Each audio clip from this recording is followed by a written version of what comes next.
উনি কোনোদিনও অন্যের ক্ষতির চিন্তা করতেন না, দেশের মানুষকে আপ্রাণ ভালোবাসতেন উনি।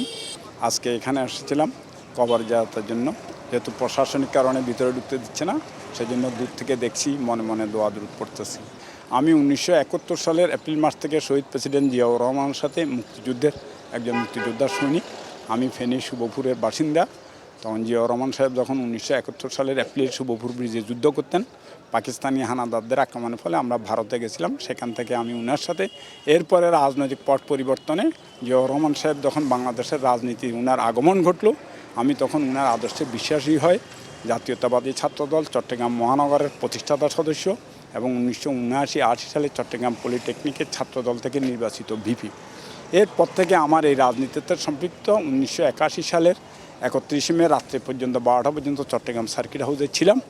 ওনার শাহাদাত বরণের পর থেকে বেগম জিয়া 1984 সালের 24 জানুয়ারি আমাদের ঢাকার কেন্দ্রীয় বেশ কিছু ছাত্রনেতা সহ আমরা ওনাকে ওনার বাসভবন থেকে নওয়াবপুর রোডের অফিসে নিয়ে আসি রাজনীতি করার জন্য।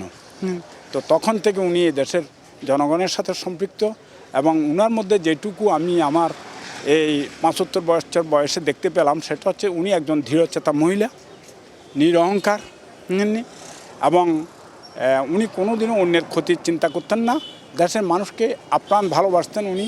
যেহেতু উনি যখন বিধবা হয়েছেন, জিয়াউর রহমান সাহেব থাকতে জিয়াউর রহমানের মুখে শুনেছেন এই জিয়া পরিবার যে প্রথম বাংলাদেশ আমার শেষ বাংলাদেশ, জীবন বাংলাদেশ আমার মরণ বাংলাদেশ। জিয়ার সেই আদর্শকে উনি লালিত পালিত করছেন। সকল ষড়যন্ত্র, সকল দুর্যোগ এবং সকল অসুস্থতা, সকল বিপদ আপদ সব কিছু মোকাবিলা করে কিন্তু উনি দেশ ত্যাগ করেন নাই। এবং সর্বশেষ উনি এই বাংলাদেশের মাটিতে শহীদ প্রেসিডেন্ট জিয়াউর রহমানের সাথে শায়িত হয়েছেন।